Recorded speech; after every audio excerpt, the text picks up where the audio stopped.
ছয় যুদ্ধাপরাধীদের ফাঁসির পর আন্তর্জাতিক অপরাধ ট্রাইব্যুনাল ধীর গতিতে চলছে বলে মনে করে ঘাতক দালাল নির্মূল কমিটি। যুদ্ধাপরাধে জড়িত সংগঠনগুলোর বিচার করতে ট্রাইব্যুনালের সক্ষমতা বাড়ানোর প্রশ্নও উঠেছে। এদিকে মামলার বিচারে গতি আনতে বিচারিক আদালতের সংখ্যা বাড়ানোর বিকল্প নেই বলে মনে করেন তদন্ত সংস্থার প্রধান।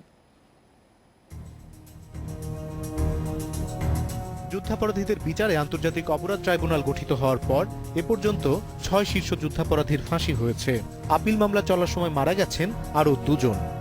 শীর্ষস্থানীয় যুদ্ধাপরাধীদের বিচার শেষ হওয়ার পর হঠাৎ করে আমরা লক্ষ্য করছি যে ট্রাইব্যুনালের বিচারিক কার্যক্রমে এক ধরনের মন্থরতা দেখা যাচ্ছে এবং এটা কখনো আমাদের কাম্য ছিল না।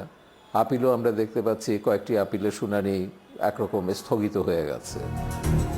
আন্তর্জাতিক অপরাধ ট্রাইব্যুনালের তদন্ত সংস্থায় এ পর্যন্ত ৩,৬৬৩ জনের বিরুদ্ধে ৬৯১টি অভিযোগ জমা পড়েছে।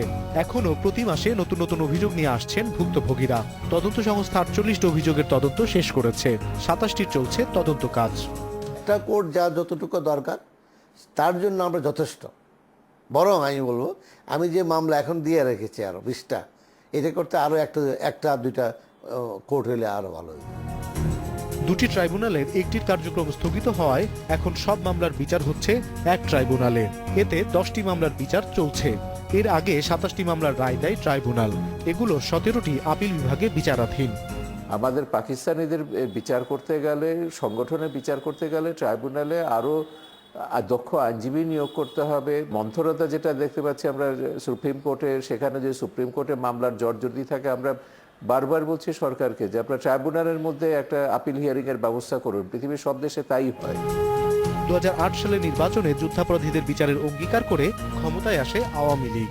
স্বাধীনতার ৩৯ বছর পর ২০১০ সালের ২৫শে মার্চ আন্তর্জাতিক অপরাধ ট্রাইব্যুনাল, আইনজীবী প্যানেল ও তদন্ত সংস্থা গঠনের মধ্য দিয়ে শুরু হয় ইতিহাসের দায় শোধের পালা। অনিমেষ কর, ইন্ডিপেন্ডেন্ট নিউজ,